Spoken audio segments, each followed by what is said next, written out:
profondément touché à un enfant de cet âge-là qui commence à séparer le temps que nous allons vivre sur la terre et à ce que nous allons vivre dans la haut. Il a dit, le temps que nous vivons sur la terre est que temporaire. Et nous allons vivre dans l'éternité avec Dieu. Et parfois, on ne donne pas de la valeur à ça. Et c'est très important. Le plus grand combat de l'Église, c'est ça. Le diable ne veut pas que les gens donnent leur vie à Dieu. Il veut qu'ils puissent l'accompagner demain à l'enfer. Et Dieu veut que l'Église puisse prier pour que les âmes soient sauvées. Nous sommes dans cette ville de Belleville en Beaujolais. Dieu nous a donné cette ville. Et nous devons la prendre en possession. Et pour prendre cette ville en possession, c'est notre devoir, en tant qu'Église, de prier. Et lorsque nous ne prions pas, les gens ne vont pas être libérés de leur esclavage. Les gens ne vont pas être libérés seulement parce qu'il y a certaines personnes qui ne vivent même pas dans le péché. Mais le diable ferme leur cœur à connaître Dieu. Tout simplement ça. Et l'Église a cette devoir, étant qu'enfant de Dieu, de prier, d'intercéder.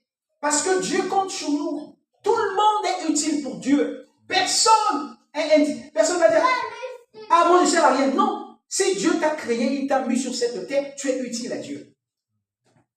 Amen. Même le petit qui est là, même là, il est là. Tu peux lui dire, ah, va me chercher de l'eau, il va le faire pour toi. Donc il est utile. Tout le monde est utile pour Dieu. C'est pour cela que Jésus a dit, laissez les petits enfants venir à moi. Quand les disciples disent, oh, ils vont faire des bruits, ils vont nous déranger, tout et tout. J'ai dit, écoutez, laissez-les tranquilles, laissez-les venir. Ne leur fermez pas la porte au royaume. Amen. Amen. Donc le 26, nous serons là pour prier. Vous regardez cette carte-là? C'est la carte de Belleville, vous voyez? Nous allons prier pour cette carte. Notre commune Belleville ici, tout autour de Belleville, on a au moins 12 communes. 12. On a Beaujeu, René-Durette, Cercier, Odona, Morgan, Villiers-Morgan, Fleury, Toissé, Dracé,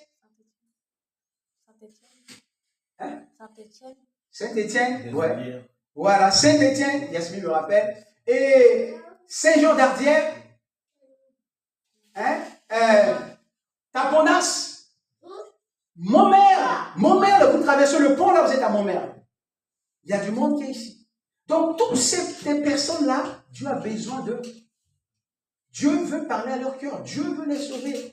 Et c'est nous, en tant que l'Église, qu'on doit prier, qu'on doit intercéder pour que Dieu touche à leur cœur, que Dieu parle à leur cœur. Et c'est de notre devoir, en tant que l'Église. Amen. Et vous connaissez un peu la prière d'Abraham. Quand l'autre était à Sodome et Gomorrhe, il a dit, Dieu, si tu retrouves 50 personnes là-bas, est-ce que tu vas tuer? Dieu a dit non. Et un jour, le serviteur de Dieu, Fabrice, un dimanche dernier, il a dit, aujourd'hui, on est 3 millions, c'est ça? 3 milliards de chrétiens dans le monde entier. Vous pensez que Dieu va détruire le monde à cause des 3 milliards? Va détruire le monde? Non, Dieu ne va pas détruire le monde parce qu'il y a encore 3 millions de chrétiens qui sont sur la terre. Dieu ne va pas détruire le monde. Dieu ne va pas détruire ce monde-là. Non.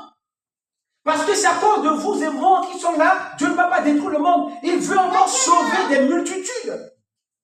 Il va se servir de nous pour sauver plusieurs. C'est la raison pour laquelle Jésus ne s'est pas encore revenu, parce qu'il veut sauver plusieurs. Alors, nous allons travailler pour ça. Et comme cette année, le Seigneur nous a dit de ne pas sortir pour faire l'évangélisation, ce que nous allons faire cette année, c'est que nous allons seulement prier. Prier à la maison, prendre le temps de prier. C'est pour cela que Dieu a mis sur notre cœur pour se veiller là. On doit faire chaque 2 mois ce nuit de prière ici. C'est-à-dire que chaque 2 mois. L'année prochaine, 2025, on va rentrer maintenant dans le phase d'évangélisation, où nous allons aller dans chaque commune pour faire l'évangélisation, pour parler de Jésus-Christ et distribuer les prospectus. Amen. Voilà. J'aimerais vous laisser ça sur votre cœur. Comme ça, chacun de nous se prépare spirituellement pour rentrer dans ce travail. Parce que c'est pas facile. Amen. Ce matin, je vous invite à prendre votre Bible dans Jean au chapitre 8.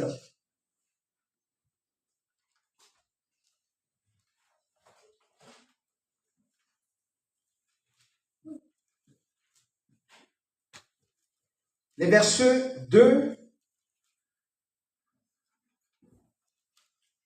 Les versets 2. Vous commencez au chapitre 1, peut-être jusqu'à chapitre 1. Je demanderai à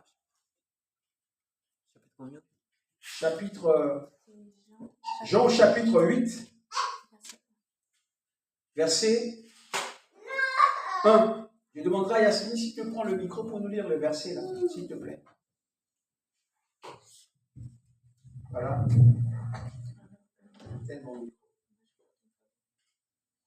Jean chapitre 8, les versets 1. Jésus s'est rendu à la montagne des Oliviers. Jusqu'à combien? Verset 7. Jésus s'est rendu à la montagne des Oliviers, mais dès le matin, il alla de nouveau dans le temple, et tous les peuples vinrent à lui. S'étant assis, il s'est enseigné. Alors les scribes et les pharisiens amenèrent une femme surprise en adultère. Et la plaçant en milieu du peuple, il rendit à Jésus: Maître, cette femme a été surprise en flagrant délit d'adultère. Moïse, dans la loi, nous a ordonné de lapider de telles femmes. Toi donc, que dis-tu? Il disait cela pour l'éprouver, afin de pouvoir l'accuser. Mais Jésus, s'étant baissé, écrivait avec le doigt sur la terre. Comme il continuait à l'interroger, il se releva et leur dit: Que celui de vous qui est sans péché jette la première pierre contre elle. Amen. Dans cette histoire de cette femme accusée d'adultère,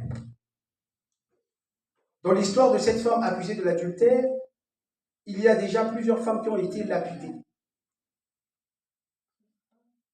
Certains qu'il y a d'autres femmes qui étaient déjà lapidées parce que c'était la loi établie. Lorsqu'on prend un homme ou une femme en flagrant délit de l'adultère, à l'époque, il est lapidé. C'est comme chez les Romains, on prenait des brigands, on doit les pendre. À l'époque des Romains, un brigand, un meurtrier, on le pond au bois pour que les autres ne répètent pas la même chose, pour faire peur aux autres. Et à l'époque aussi, c'est également ça, c'est que adultère équivaut à lapidation. Donc plusieurs femmes ont déjà été lapidées. Mais ce jour-là, il y avait une confrontation entre la loi qui représente les scribes et les pharisiens et Jésus qui représentait la grâce. Vous voyez? Ce jour-là, il y avait une confrontation entre la loi et la grâce. La grâce, c'est qui? C'est Jésus. La loi, lapidée là, mais la grâce, c'est Jésus qui est là. Et n'oublions pas que Jésus faisait partie de la stratégie des docteurs de la loi, les scribes et les pharisiens. Ils voulaient discréditer Jésus. Ils pensaient que Jésus n'avait pour seule option que de dire « laissez-la tranquille ». Ils pensaient que Jésus va leur dire « laissez-la tranquille ». Laissez-la tranquille ou lapidez-la. La première hypothèse, ils auraient dit qu'ils ne prennent pas au sérieux son péché. C'est-à-dire que quand Jésus dirait « laissez-la tranquille », première hypothèse, ils allaient dire que « ah mais Jésus ne prend pas le péché au sérieux en fait ». Première hypothèse. Et deuxième hypothèse, c'est quoi? Deuxième hypothèse, les gens auraient mettre en doute le message de Jésus d'amour et de la miséricorde. Si Jésus disait « lapider la femme », les gens allaient mettre en doute son message de miséricorde et d'amour. On dit « mais il est amour, pourquoi il demande qu'on lapide cette femme ?» Vous voyez, Jésus était devant un dilemme, devant une situation qu'il a besoin de la grâce et il était Dieu et homme en même temps. Et on apprend ici par Jésus quelque chose de très important ce matin. Amen. Et je vous invite à prendre votre Bible dans Deutéronome. Et donc, c'est ça que je dis. Le deuxième hypothèse, les gens auraient mettre en doute le message de Jésus d'amour et de la miséricorde. Et Deutéronome 22, le verset 22, si vous trouvez, vous pouvez me lire ça, si quelqu'un trouve, soit Ryan ou Fabrice, ou quelqu'un peut me lire. Deutéronome 22, verset 22. Si l'on trouve un homme couché avec une femme mariée, ils mourront tous les deux. L'homme qui a couché avec la femme et la femme aussi. Voilà. Tu ôteras ainsi le mal du milieu d'Israël. Voilà. Donc, c'était la moralité, le respect de l'autre était quelque chose d'inévitable. C'est-à-dire que eux, ils devaient vivre une vie. Vous voyez un peu, la loi exigeait que l'homme ou la femme ne doit pas trahir son conjoint. Et que si tu as trahi ton conjoint et qu'on le sait, c'est pour permettre que le péché ne soit pas au milieu du peuple de Dieu, que voilà, il ne vit une vie qui ne glorifie pas Dieu. C'était exigé. Donc, dans le Deutéronome, c'est que quand on retrouve un homme ou une femme, ils doivent être lapidés. Et Jésus, il était dans le temple, il était en train de prier. Jésus était dans le temple, comme notre sœur vient de nous lire. Elle a dit que Jésus était dans le temple, il était venu pour prêcher l'évangile. Et là, subitement, on lui amène quelque chose. Et ce que j'aimerais partager avec vous ce matin, pour que nous puissions garder sur notre cœur, mes frères et sœurs, c'est quoi? Je vais parler de l'intervalle de silence de Jésus. L'intervalle de silence de Jésus. Vous voyez, on a amené la femme. On a amené la femme et tout le monde était là. Leur intention, c'est quoi? Qu'elle devait être lapidée, humiliée, condamnée. Et quand on amène la femme, la première chose que Jésus fait, il ne parle pas. Intervalle. C'est pour cela qu'on dit, pourquoi cet intervalle de silence de Jésus? Ça m'a interpellé en fait. Pourquoi cet intervalle de silence? Pourquoi Jésus, qui était Dieu, n'a pas donné immédiatement de réponse? Pourquoi il a pris ce temps d'intervalle? Amen. Amen. Certains milieux, les gens considèrent parfois que rester silencieux sans rien dire est comme un signe de faiblesse. Dans certains milieux, quand vous ne parlez pas, vous ne réagissez pas, on considère comme une forme de faiblesse. Pourquoi il ne réagit pas? Pourquoi il ne parle pas? Pourquoi devant telle situation, il ne donne pas de la réponse? Je vais vous dire ce matin avec beaucoup d'humilité. Je suis pasteur, j'ai la connaissance, mais si vous me demandez quelque chose que je ne comprends pas, je ne sais pas, je ne vais pas vous dire que je connais. Non. Si vous voulez me demander sur un sujet que je ne maîtrise pas, je ne connais pas, je vous dirais sincèrement, ma soeur, je suis désolé, mais je ne connais pas. Peut-être, donnez-moi du temps, je vais faire des recherches et je reviendrai vous donner la réponse à votre question. Il faut avoir de l'humilité. Lorsque vous n'avez pas quoi dire, lorsque vous n'avez pas quoi dire, devant une situation pointue, complexe, où il y a la vie d'une personne est en jeu, on ne joue pas avec la vie d'une personne.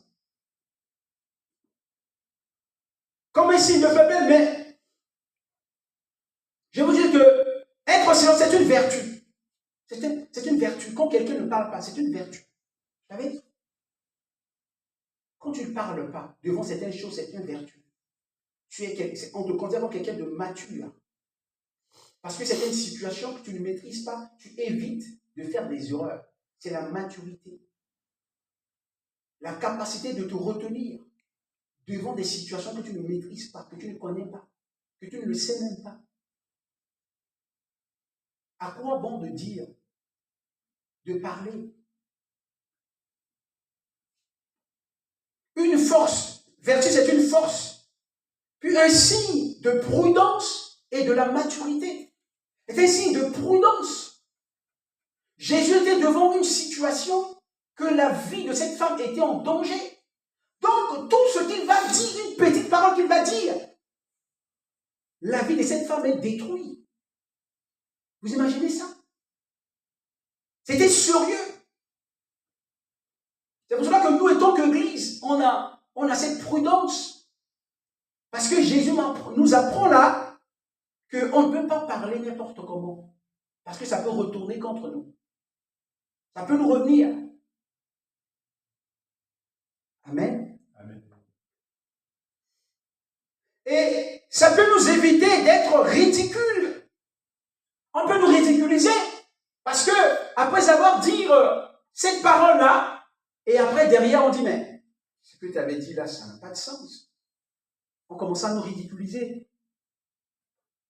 Ou même la personne. Nous sommes devant une situation et on a parlé, et alors que ce qu'on avait dit, ce n'était pas correct, ce n'était pas juste.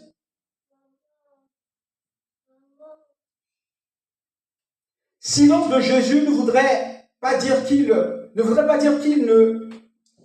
se déduit de la situation, Cette femme, ou bien, de cette femme où il échappait au sans contrôle. Cela veut dire que le silence de Jésus, la situation l'échappe.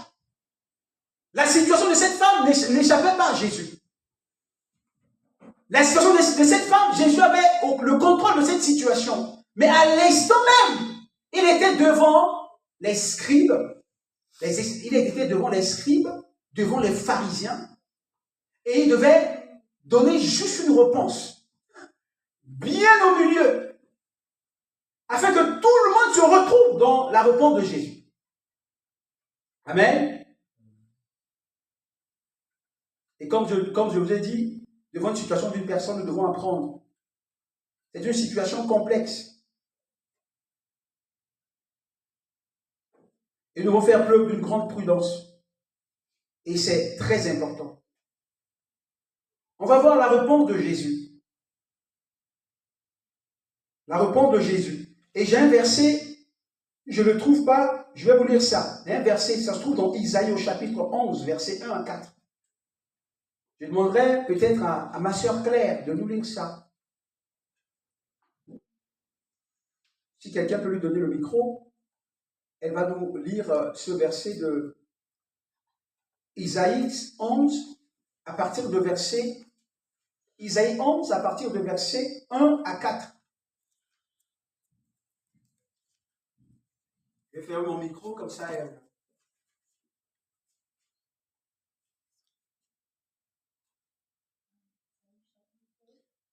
« 11, verset 1 à 4.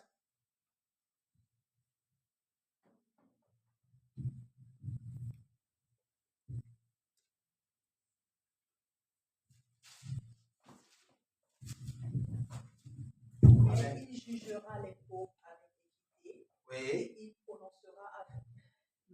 Il prononcera avec droiture sur les malheureux de la terre. Oui. Il frappera la terre et sa parole comme d'une verge et du souffle de ses lèvres.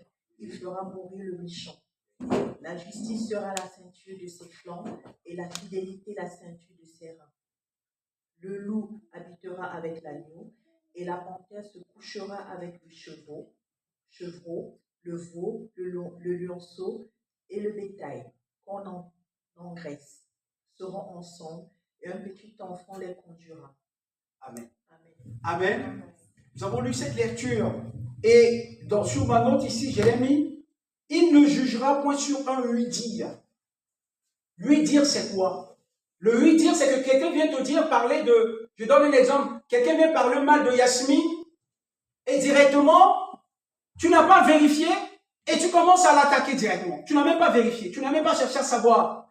Et directement, tu sais, j'étais avec Yasmine là-bas, dans ce coin-là, elle a parlé mal de toi, elle a dit que tu es comme ça, et tu viens comme ça, tu vois Yasmine, bam, bam, bam, bam, bam, bam, bam. Après, tu vas vérifier, Yasmine n'a rien parlé mal de toi. Maintenant, tu vas dire quoi après derrière? Comment tu vas justifier? Tu vas avoir honte? tu vas être ridiculisé vis-à-vis d'elle. Elle va se méfier de toi parce que tu es dangereux. Ok? C'est ça en fait.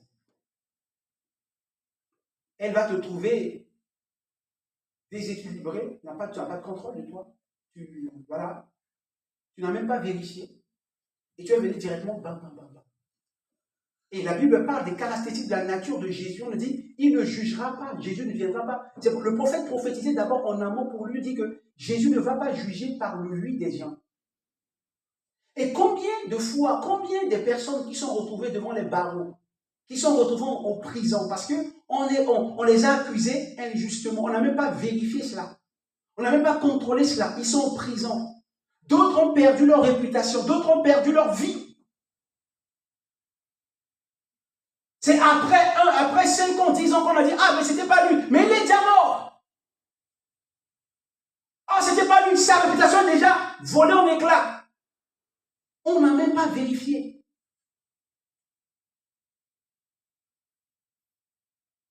Et Jésus ne juge pas comme ça. Pas sur les oui des gens. Parce que vous m'avez amené une femme adultère, vous me demandez tout de suite de la condamner, de la juger. Non. Mon jugement n'est pas comme la vôtre. Amen. Jésus ne juge pas sur le oui des gens. Et nous, en tant qu'Église, c'est pour cela que moi, j'ai un principe. Amen. Moi, j'ai un principe. Si tu me dis, ah, mais Bertrand, ta femme te trahit. Ah, mais on a vu ta femme là-bas avec un autre homme, toi et tout. Si je ne vois pas mes yeux, je ne crois pas. Je suis comme ça. Je ne vois pas mes yeux. Je ne crois pas. Il va falloir que Dieu puisse créer une circonstance pour que je puisse la retrouver, ou je vais prier pour que Dieu, Amen, permet la situation que je puisse prendre ma femme en flagrant délit avec la personne, avec le monsieur, et c'est là où je vais dire, ok, c'est vrai. Mais si on me dit ça, je ne considère pas. Et si c'est ça, ça t'évite des problèmes dans ton couple. Ça t'évite des problèmes avec ton épouse. Peut-être c'est son collègue de travail, peut-être c'est un ami de quoi, de longue date, elle peut parler avec elle, peut discuter, elle a le droit de le faire. Ton mari a le droit de le faire. Et on ne peut pas venir te dire ça comme ça directement. Ta femme arrive à la maison, bam, un coup de gifle. Tu étais où? On m'a dit que tu étais avec un homme là-bas, Et le monsieur te dit, ah, bonjour monsieur Bertrand, hier j'étais avec ton épouse, on a parlé parce que c'est mon collègue de travail, on a eu à travailler. Tu vas tomber, tu vas faire une AVC, je sais pas. Tu vas faire un AVC, mais c'est pas de ma faute, mais c'est comme ça en fait. Tu vas faire un AVC et tu vas tomber. C'est pour cela que Jésus ne jugeait pas sur le oui des gens. Donc nous, en tant qu'Église, ne jugez pas les gens sur les oui des gens. Ne condamnez pas les gens avant que Jésus les condamne. N'envoyez pas les gens en enfer sans que Dieu ne les a pas envoyés en enfer. Et les pharisiens voulaient envoyer cette femme en enfer. Mais ce jour-là, il y a la grâce qui est là. Oh, la grâce, Jésus était là ce jour. Et la Bible dit que la femme était venue, ils pensaient que directement, Jésus va prononcer une parole. Ils attendaient qu'elle soit lapidée, qu'elle soit détruite. Quelle méchanceté. Il n'y a même pas de la miséricorde. Et on va voir la réponse de Jésus. Et vous allez voir le débandade. Jésus n'a même pas élevé la voix pour crier sur les gens. Mais Jésus a touché aux consciences. Ça fait mal, ça. Jésus n'a pas dit, Jésus n'a pas crié sur eux, mais Jésus a fait quelque chose, la débandade totale. C'est comme ça le diable. Débandade totale. Et ça me fait rire. Jésus est terrible. Il est extraordinaire, notre Dieu. Amen. Amen. Le diable pense qu'il nous a eu, mais Jésus, il est formidable. Ce jour-là, on va continuer notre lecture. Oh, gloire à Dieu. Jean chapitre 8. La réponse.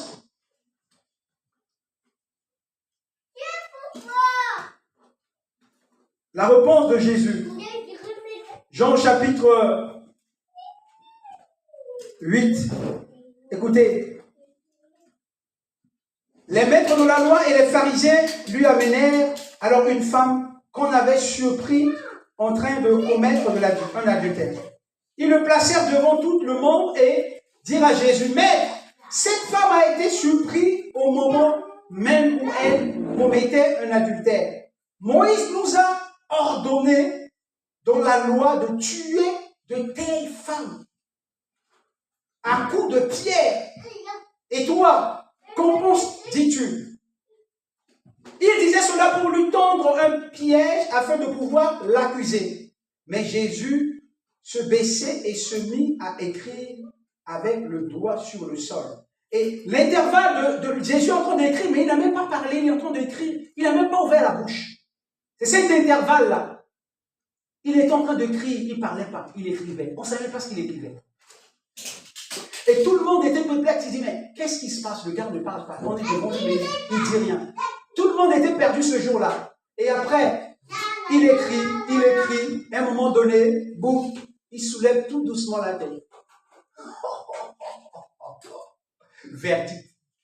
Jésus, oh je l'aime. Mon Jésus, je l'aime. Écoutez ce qu'il va dire. Et il dit, de telles femmes, elles méritent de coups de pierre, pluie de pierre. Le verset 6. Il disait cela pour piéger Jésus, afin de pouvoir l'accuser. Mais Jésus se baissait et il commença à écrire. Le verset 7. Comme il continue à le questionner, écoutez, donc Jésus était qui commence à le questionner, mais dites non. On dit, puis il se lève, attends, et je regarde bien, comme il continue à le questionner, Jésus se redressa. Jésus se redressa. Amen. Jésus se redressa et leur dit que celui d'entre vous qui n'a jamais, amen, que celui d'entre vous, vous qui êtes là devant moi là, vous qui êtes là, vous les personnes âgées de, je sais pas, 50, 60, que celui qui est d'entre vous, il ne parle pas de loin, elle est là devant vous, mais celui d'entre vous là, ah là, ça commence à être, comme on dit en portugais, quente. Et Jésus a dit, il se dressa, il leur dit, que celui d'entre vous qui n'a jamais péché, lui jette la première pierre. Bam! Il dit que c'est quelqu'un qui a son péché ici, là, au milieu de vous, là. Jette la première pierre à cette femme. Silence absolu. Il s'est baissé, il commençait à écrire. Écoutez ce qu'il a dit. Formidable. Jette la première pierre. Puis, il se baissa de nouveau et se mit à écrire sur le sol. Quand ils entendirent ces mots, ils partirent un par un. Jésus n'a pas insulté, mais il a parlé seulement. Après, la conscience commence à dire, eh mais moi, j'ai fait, je ne sais même pas. Dieu me voit dans le ciel là, parce que ma conscience me dit que j'ai déjà fait comme d'adultère, que personne ne m'a vu, mais je l'ai fait. Donc moi, go. L'autre a dit, ah je sais pas, je l'ai fait peut-être 10 ou 15. L'autre a dit, ah je sais pas, je l'ai fait 10. L'autre a dit, peut-être, je l'ai fait 20 ou 30. Jésus, il a continué à écrire. Il a continué, il n'a même pas parlé, il a parlé. Il a commencé à continuer à écrire. Mes frères et sœurs, on doit toujours savoir peser nos paroles. Amen. On doit toujours savoir peser nos paroles. Pour ne pas que les gens puissent faire le retour. On doit peser nos mots. On doit peser nos paroles.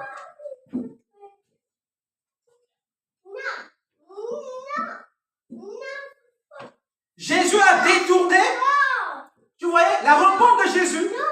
Ils ont amené une accusation contre Jésus, mais Jésus a retourné l'accusation vers eux-mêmes. Jésus est très sage. Il est Dieu. Et Jésus nous apprend là, dans ce verset, étant qu'enfant de Dieu, à être sage et intelligent. Amen. À être sage et intelligent. Ils sont venus dans le but de l'accuser, mais il a reviré. Il a retourné contre eux leur accusation.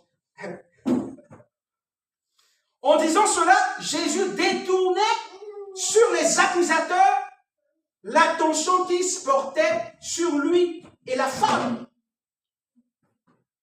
Ils attendaient de Jésus, ils attendaient de cette femme. Mais là, Jésus a fait quoi? Faire retourner vers eux, contre eux.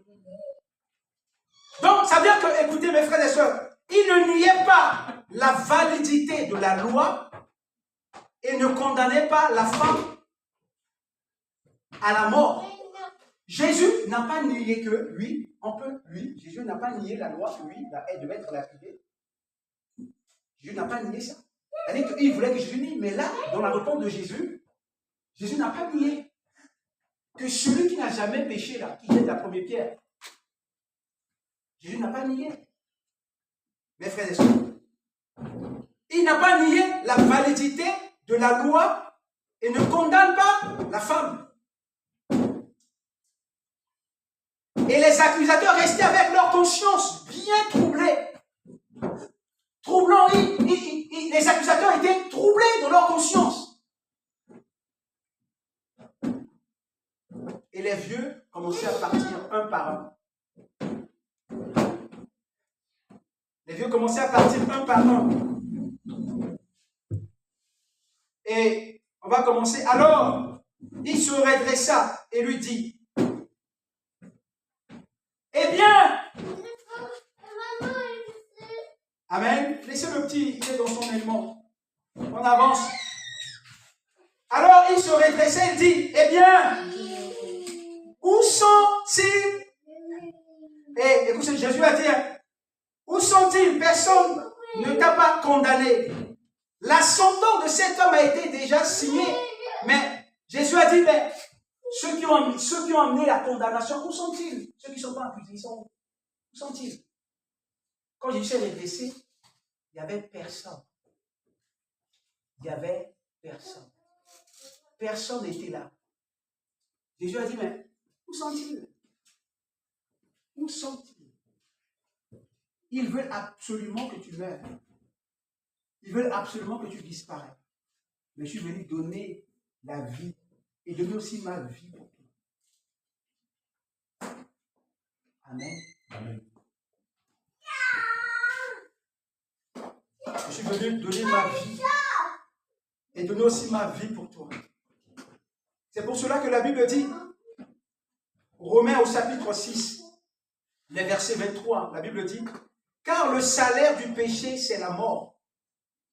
Oui, cette femme, si Jésus n'était pas là ce jour-là, elle allait mourir. Parce que le salaire du péché, c'est la mort. Le salaire du péché, c'est la mort. Celui qui ne croit pas en Jésus, il est considéré comme pécheur. Celui qui ne croit pas en Christ, comme a dit le serviteur de Dieu ce matin, nous sommes exclusivement de Jésus. Pourquoi il parlait de jalousie? Le jalousie de Dieu envers nous, c'est que Dieu ne veut pas qu'on le mélange avec d'autres dieux. Amen. Lorsqu'on est marié, l'exclusivité de moi, c'est pour mon épouse, c'est fini, pas une autre. Pas une autre. Et Dieu veut également ça pour nous. Et le salaire du péché, c'est la mort.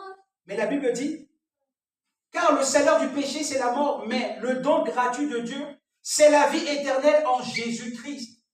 Donc cette femme, le péché qu'elle a fait, allait la conduire à la mort. Même à la mort éternelle. Mais ce jour-là, Christ était là. Jésus-Christ était là dans le synagogue. Et quand Jésus a relevé la tête, et que cette femme a vu Jésus, et que tout le monde a disparu, Jésus lui a dit quelque chose qui m'a marqué. Amen. Amen. Jésus, on continue notre lecture. Quand il a entendu ces mots, il partit un par un. L'un de l'autre, les plus âgés d'abord. Jésus resta seul avec la femme qui se tenait encore devant lui. Alors, il se redressa et lui dit, eh bien, où sont-ils? Personne t'a condamné. Personne, maître. Repentis-toi. Jésus dit encore ici, je ne te condamne pas non plus, dit Jésus. Tu peux t'en aller, mais, écoutez, Jésus lui a dit quelque chose. Tu peux t'en aller, mais.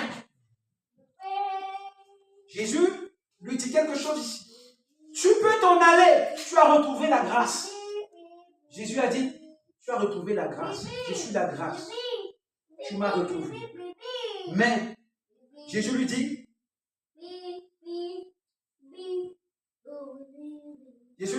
mais désormais, ne pêche plus. Oh, Jésus dit, oh, tu as passé à côté de la mort.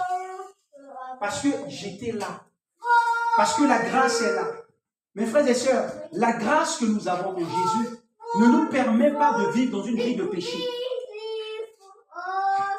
La grâce que nous avons en Jésus ne nous permet pas de vivre, de mener une vie chrétienne dans le péché. Jésus a dit, écoute, la loi t'a condamné à la mort. Je suis venu pour donner la vie. Mais je te conseille de ne plus vivre dans le péché. Désormais, il a dit, désormais ne pêche plus. Ne vis plus dans ça. Sors dans ça. Ne reste plus. C'est pas pour toi. Sors. Et ce matin, j'aimerais dire à l'église que cette femme est échappée à la mort à cause de la grâce qui était là. Jésus. Nous avons échappé à la mort physique et éternelle à cause de la grâce que nous avons rencontrée, qui est Jésus. Amen. C'est pour cela que ce matin, efforçons-nous à mener une vie qui glorifie Dieu. Mener une vie qui donne gloire à Dieu. Parce que la loi laissait les gens vulnérables. Il ne donnait pas le moyen aux gens de vaincre le péché. Mais aujourd'hui, nous avons Jésus, nous avons le Saint-Esprit qui nous convainc. Lorsqu'on va aller faire quelque chose qui déplaît à Dieu, le Saint-Esprit parle dans notre cœur. Est-ce que ce que tu fais, Bertrand, là, c'est bien? Le chemin que tu as pris, là, Bertrand, tu penses que c'est bien pour Dieu? Tu penses que Dieu va aimer ce chemin? Non, c'est pas bon. Abandonne ça. Parce que le Saint-Esprit parle à notre cœur. Amen. Et pour faire la conclusion de ce matin, sans la sobriété, plusieurs personnes ont été condamnées à mort, puis certaines ont connu des fausses accusations qui les ont conduits à perdre leur réputation, leur travail. Comme je vous ai dit tout à l'heure, il y a des gens qui ont perdu leur réputation et leur travail. Hein? Et bien, si vous regardez parfois la télé, il y a des acteurs de cinéma, voilà, des hommes politiques qui ont été accusés parce que les femmes ont dit qu'ils les avaient violés et tout. Après, on a vérifié, parfois c'était pas vrai, d'autres c'était vrai, et d'autres c'est faux. Et bien ces gens, ils ont perdu leur travail, ils ont perdu leur réputation. D'autres ont dû démissionner à leur poste de ministre à cause de l'accusation. Vous voyez? Et leur famille, oui, une femme qui va découvrir que son mari l'a travaillé avec une femme et tout, elle va faire quoi? Elle va demander la divorce. D'autres ont perdu leur famille. Ont perdu leur famille.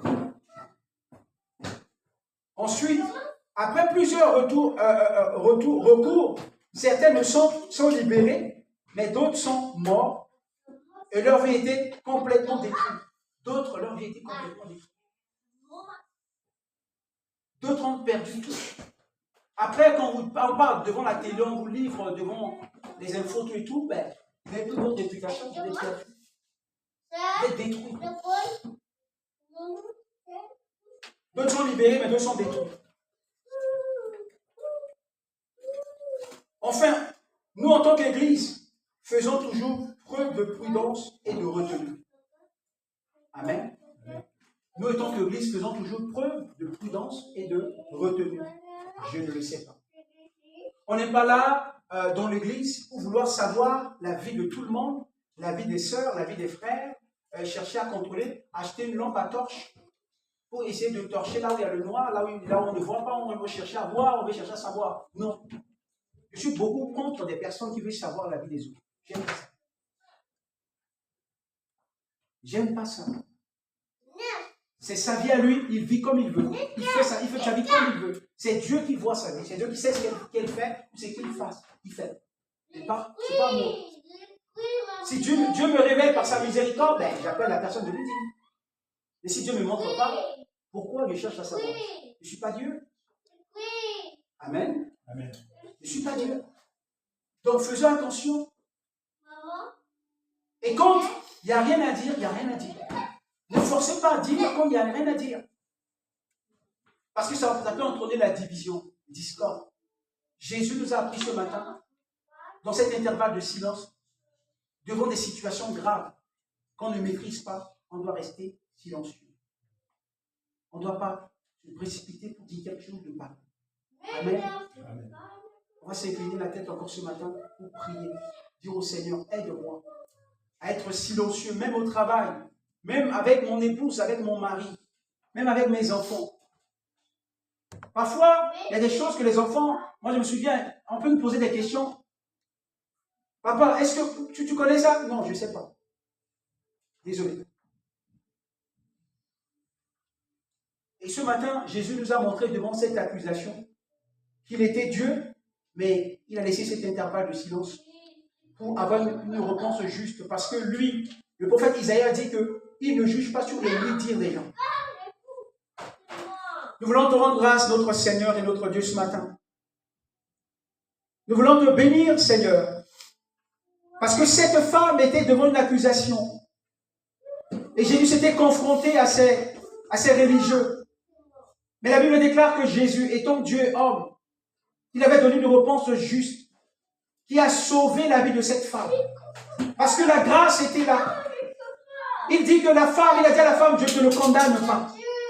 Mais désormais ne pêche plus.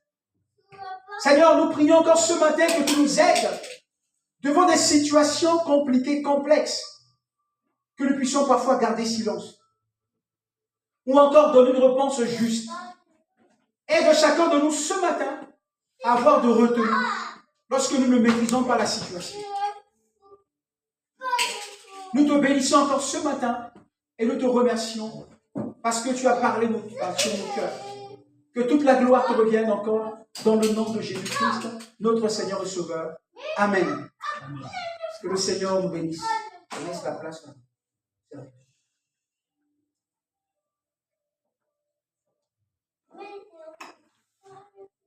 Merci Seigneur pour ta parole.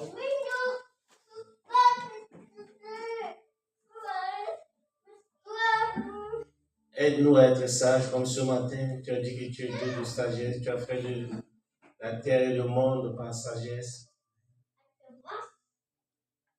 Et comme nous avons lu aussi dans 1 Corinthiens, l'apôtre Paul dit que vous pouvez me juger parce que Dieu nous a donné de la sagesse. Et dans certaines situations, Père, aide-nous à agir selon ta volonté. Aide-nous à être justes. Aide-nous à ne pas aller directement dans la condamnation, dans la division, dans l'exclusion, dans la séparation. Mais plutôt chercher à être un. Même si nous sommes plusieurs, même si nous venons des endroits, des lieux, des familles différentes. À travers Christ, nous sommes un. Un, nous faisons partie d'un seul corps. Et pour avancer, nous avons besoin de tous nos membres, de la tête jusqu'aux pieds. Et cette parole encore que tu nous donnes ce matin, ça nous permet encore d'ouvrir encore les yeux et de regarder notre vie, de regarder notre entourage, de regarder notre environnement. Comment est-ce que nous agissons quotidiennement? Comment est-ce que nous avons agi dans les jours, dans les mois qui sont passés? Et comment nous allons nous comporter dans les jours et les semaines à venir? Aide-nous à être humbles, à être justes. Aide-nous à grandir avec toi. Que ton nom soit encore béni ce matin pour ta parole. Bénis encore ton serviteur. Fortifie-le encore, Père, dans la sagesse, dans l'appréhension de ta parole. Et de nous bénir et de nous aider à nous affirmer à travers de ta parole. Que Que ton nom soit béni, que ton nom soit élevé ce matin. Amen. Amen. Notre culte tire à sa fin. Quelques annonces, comme le pasteur a dit, le 24, il y aura le 26, il y aura la veillée à l'église, ça commence à 20h. Et le mercredi prochain à 20h, sur la page Facebook de l'église, l'émission Toi qui écoutes la prière, et le samedi à 20h30 sur la page WhatsApp de l'église, vous priez pour différents sujets. Et le panier est là pour tous ceux qui ont amené leur offrande de leur dîme. Vous pouvez déposer dans le panier les enveloppes de tout ce que le Seigneur vous a mis à cœur. Ryan va prier pour les offrandes. Et après quoi, nous, on va se séparer.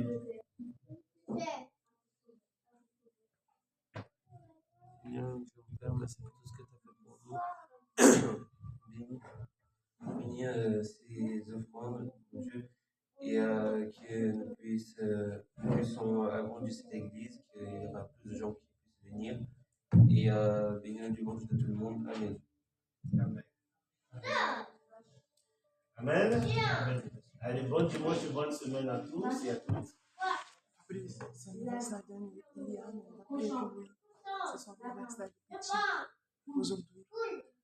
Ah, joyeux anniversaire à L'anniversaire de... On va prier pour lui.